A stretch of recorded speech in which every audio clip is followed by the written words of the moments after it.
आज का जो हम लोगों का टॉपिक है उसका नाम है संरचना सूत्र। संरचना सूत्र का निर्माण बहुत इम्पोर्टेंट टॉपिक है। ये बोर्ड परीक्षा में हर साल आता है, इसलिए हम लोगों को इस चीज़ को बहुत ध्यान से समझना हो। किसी भी संरचना सूत्र को बनाने के लिए हमें उसका अणुसूत्र पता होना चाहिए। जैसे एग्जाम्पल फॉर हमसे पूछ लिया कि एसिटिक अम्ल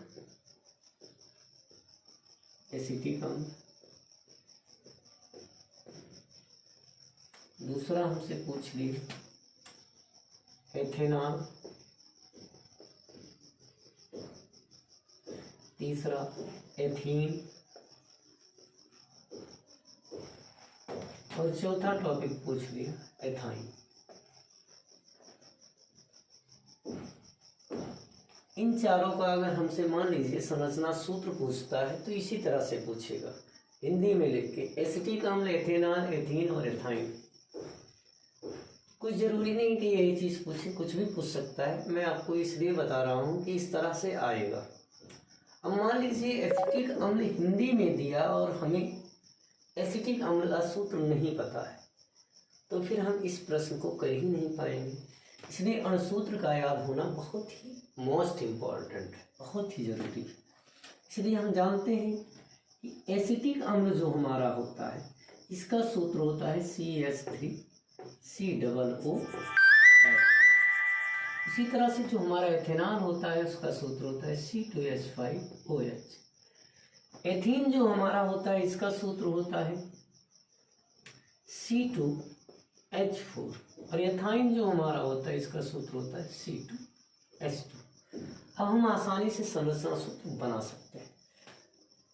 प्रत्येक कार्बन की संयोजकता पूरी होने के लिए 4 बॉन्ड यानी 4 बॉन्ड का होना जरूरी है, क्योंकि हम जानते हैं कि कार्बन की संयोजकता 4 होती है। सबसे पहले हम देखते हैं पहले कार्बन से 3 हाइड्रोजन जुड़ा है। पहले वाले कार्बन से हम 3 हाइड्रोजन को जोड़ देते हैं। उसके बाद फिर कार्बन है तो कार्बन सिंगल बॉन्ड।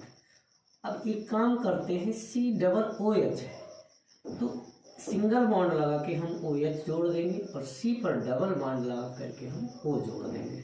ये हमारा बन गया एसिटिक अम्ल का संरचना सूत्र।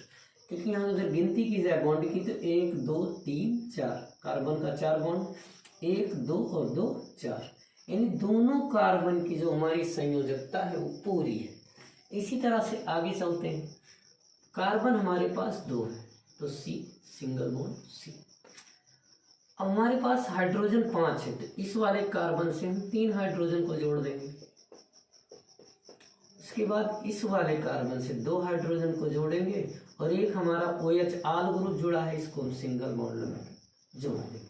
ये हमारा एथेनॉल का संरचना सूत्र बन गया।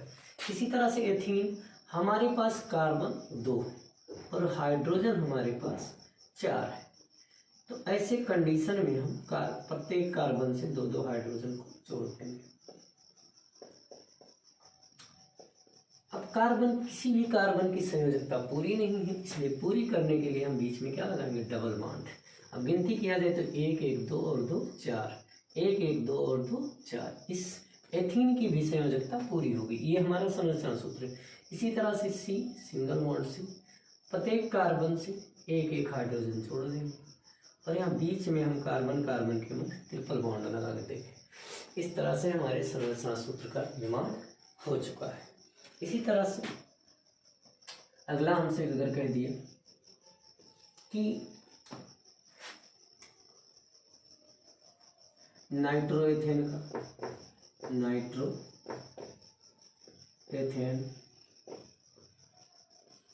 तो नाइट्रोएथेन का संरचना सूत्र बनाने के लिए हमें सूत्र पता होना चाहिए। तो सूत्र है CH3NO2। अब इसका आसानी से बना सकते हैं। तो पहले कार्बन से हम 3 हाइड्रोजन को जोड़ेंगे और सिंगल बॉन्ड लगा करके हम NO2 को जोड़ देंगे। ये हमारा नाइट्रोएथेन हो, नाइट्रोमेथेन।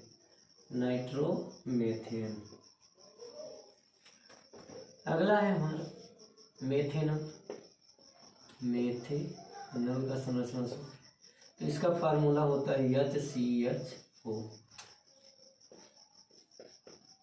दोनों कार्बन से 2 हाइड्रोजन जोड़ देंगे, सी पर डबल बॉन्ड लगा के वो जोड़ देंगे। ये हमारे मेथेनॉल का। इसी तरह से हमसे पूछ लिया क्लोरोबेंजीन।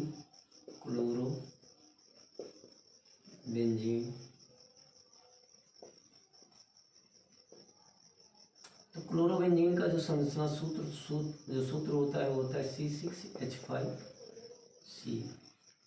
तो इसका संरचना बनाने के लिए हमें बेंजीन स्ट्रक्चर बनाना होगा इस तरह से, और हम यहाँ पर Cl को जोड़ देंगे। ये हमारा है बेंजीन का संरचना सूत्र। इसी तरह से आगे चलते हैं।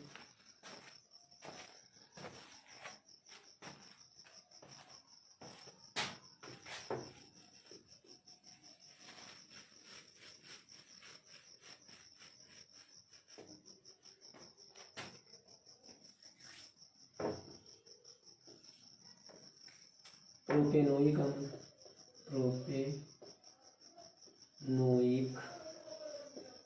अम्ल।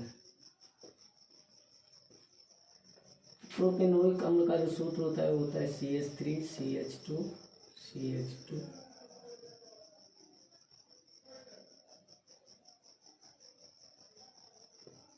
COOH। ये हमारा प्रोपेनोइक अम्ल का सूत्र है। हम संरचना सूत्र बड़ी आसानी से बनाए। कार्बन है, पहले कार्बन से 3 हाइड्रोजन जुड़ा है, फिर दूसरे कार्बन से 2 हाइड्रोजन, तीसरे कार्बन से हम C से OH को जोड़ देंगे और C पर डबल बॉन्ड लगा के वो जोड़ देंगे।